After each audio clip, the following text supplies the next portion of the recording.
Shalom Bapak Ibu Saudara di dalam kasih Tuhan kita Yesus Kristus. Apapun keadaan kita hari ini, percayalah kasih dan penyertaan Roh Kudus selalu hadir dan tidak sekalipun meninggalkan kehidupan Bapak Ibu Saudara. Jumpa kembali bersama kami di dalam program Mutiara hari ini yang setia menyapa pagi hari saudara di dalam doa dan renungan firman Tuhan. Sebelum kita sama-sama masuk di dalam saat teduh, mari kita siapkan hati dan pikiran kita berdoa. Bapa, di dalam nama Tuhan Yesus kami bersyukur Tuhan, karena sepanjang malam hingga pagi hari ini kami boleh bangun dengan kekuatan yang baru, semangat yang baru.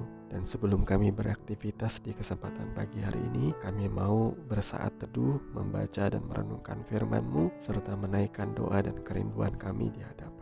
Urapi kami, Roh Kudus, agar kami boleh mengerti apa yang menjadi maksud dan kehendak Tuhan di dalam kehidupan kami. Di dalam nama Tuhan Yesus Kristus kami berdoa. Haleluya. Amin. Saudaraku yang dikasihi Tuhan, tema renungan pagi kita di kesempatan hari ini ialah penyesalan selalu datang terlambat. Dan nas firman Tuhan terambil dari Matius pasal yang ke-27 ayat 1 sampai dengan ayat yang ke-5. Demikian firman Tuhan, ketika hari mulai siang, semua imam kepala dan tua-tua bangsa Yahudi berkumpul dan mengambil keputusan untuk membunuh Yesus. Mereka membelenggu Dia, lalu membawanya dan menyerahkannya kepada Pilatus, wali negeri itu. Pada waktu Yudas yang menyerahkan Dia melihat bahwa Yesus telah dijatuhi hukuman mati, menyesallah ia. Lalu ia mengembalikan uang yang 30 perak itu kepada imam-imam kepala dan tua-tua dan berkata, "Aku telah berdosa karena menyerahkan darah orang yang tak bersalah." Tetapi jawab mereka, "Apa urusan kami dengan itu? Itu urusanmu sendiri." Maka ia pun melemparkan uang perak itu ke dalam bait suci, lalu pergi dari situ dan menggantung diri. Amin.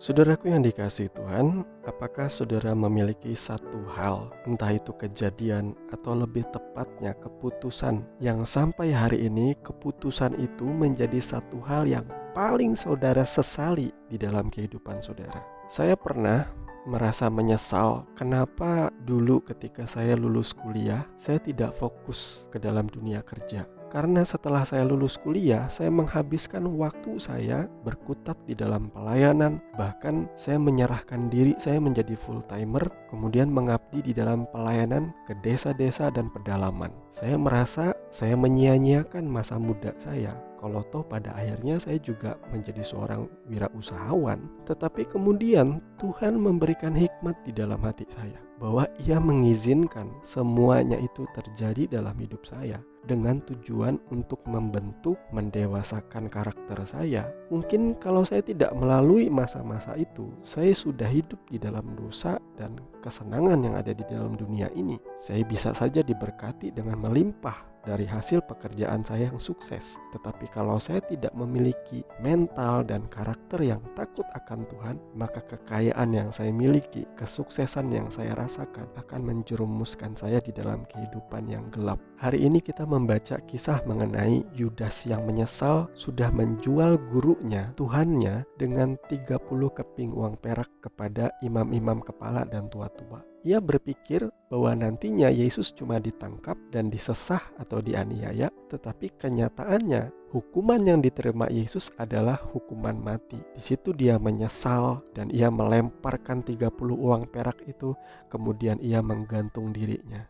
Padahal saudara, ini memang adalah rencana agung daripada Tuhan Yesus Kristus, bahwa Ia memang harus mati digantung di atas kayu salib. Dan Yudas Iskariot itu memiliki peran tersendiri di dalam rencana penebusan agung dari Yesus Kristus di atas kayu salib. Cuma bagaimanapun orang tetap tidak suka peran yang diambil oleh Yudas ini adalah peran yang jahat. Saya tidak sepenuhnya menyalahkan Yudas, karena dari awal kalau saudara membaca kisah mengenai Yudas baik-baik, ia memang seorang yang mencintai keuntungan, cinta uang atau mamon. Ia adalah pemegang kas, dan beberapa kali disebutkan oleh Injil Yohanes bahwa Yudas itu sering sekali mencuri uang kas untuk kepentingannya. Jadi tidaklah heran kalau pada endingnya dia menjual Yesus demi 30 keping uang perak, karena Yudas mengikuti Yesus semata dengan tujuan mencari keuntungan.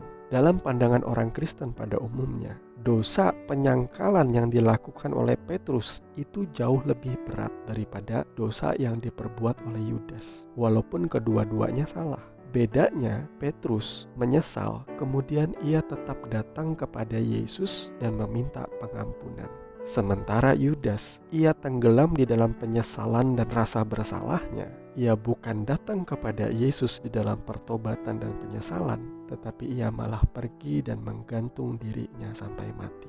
Saudaraku, penyesalan memang selalu datang terlambat, tetapi tidak pernah ada kata terlambat untuk kita bertobat dan berbalik kepada Tuhan. Karena pemulihan dan keselamatan kita hanya ada di dalam Yesus Kristus Tuhan. Mari kita berdoa. Bapa Surgawi, Bapa di dalam nama Tuhan Yesus, kami mengucap syukur untuk firman-Mu yang mengajarkan kami bahwa sekalipun penyesalan itu datang terlambat, tapi tidak pernah ada kata terlambat untuk kami bertobat dan berbalik kepada Tuhan. Roh Kudus, tolong kami agar kami boleh hidup di dalam kebenaran firman dan boleh menjadi berkat bagi sesama. Kami menyerahkan sepanjang hari ini ke dalam tangan-Mu segala aktivitas pekerjaan kami. Berkati Tuhan dan jadikan berhasil apapun yang kami kerjakan. Tegur dan ingatkan kami ketika kami mulai menyukai dosa atau hal-hal yang tidak berkenan di hadapan-Mu Tuhan. Insafkan kami akan dosa dan pelanggaran kami agar kami jangan menyakiti hati Tuhan. Terima kasih Bapa, kami menyerahkan kehidupan kami di sepanjang hari ini. Rumah tangga kami, usaha pekerjaan kami hanya di dalam tangan-Mu yang penuh kuasa. Di dalam nama Tuhan Yesus kami berdoa dan mengucap syukur. Haleluya, amin.